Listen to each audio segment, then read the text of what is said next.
homelessness, and poverty kill the spirit. Rarely are people able to break out of that vicious cycle, but for one multi-millionaire, he did just that. Our story today is one of perseverance and smart choices. Ready to watch a transformative life story? Let's get right to it. On February 9th, 1954, Chris Gardner was born in Milwaukee, Wisconsin. Sharon and Kimberly, two of his sisters, were also reared by their mother, Betty Jean, but he didn't grow up with many good male role models. His stepfather was severely cruel to his family, while his true father lived in Louisiana. Every time Triplet lost his calm, he made everyone nervous. Chris and his sisters had to enter foster care after he once succeeded in getting Betty Jean jailed for benefit fraud. And get this, when Chris was 8 years old, his family returned to foster care after his mother was caught trying to burn Triplet's house on fire while he was inside. Difficult times, no doubt. Despite her troubled marriage and her absence at times, Betty Jean was a true inspiration to her son Chris. She instilled in him the confidence to stand on his own 2 feet. She reportedly said, "You need rely on yourself because nobody else would do it for you,"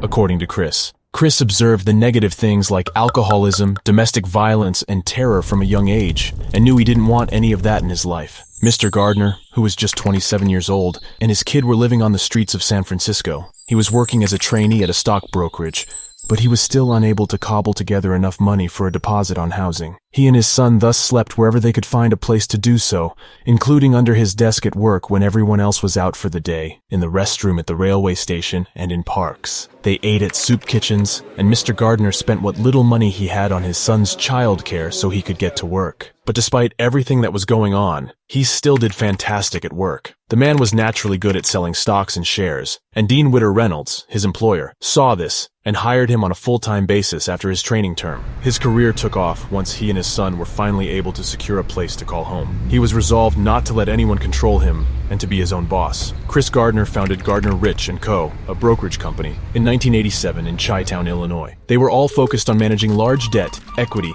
and derivative transactions for the nation's largest institutions, pension plans, and unions. What's more, Chris initiated it all from his crib.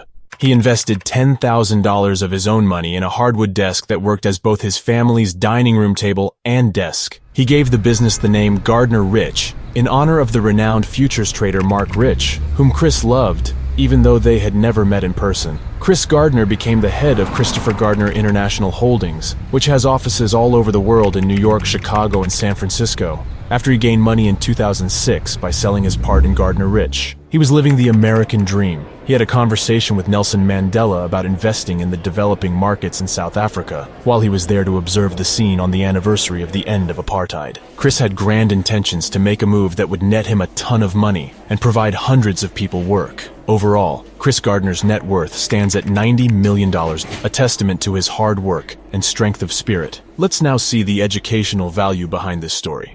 Knowledge is power. Gardner fought to climb to the pinnacle of the banking world, despite not having a college degree, by working hard and never giving up on acquiring fresh knowledge, proving that it's the ultimate weapon in achieving success. If you've enjoyed Gardner's story, check out the rest of our playlist for more.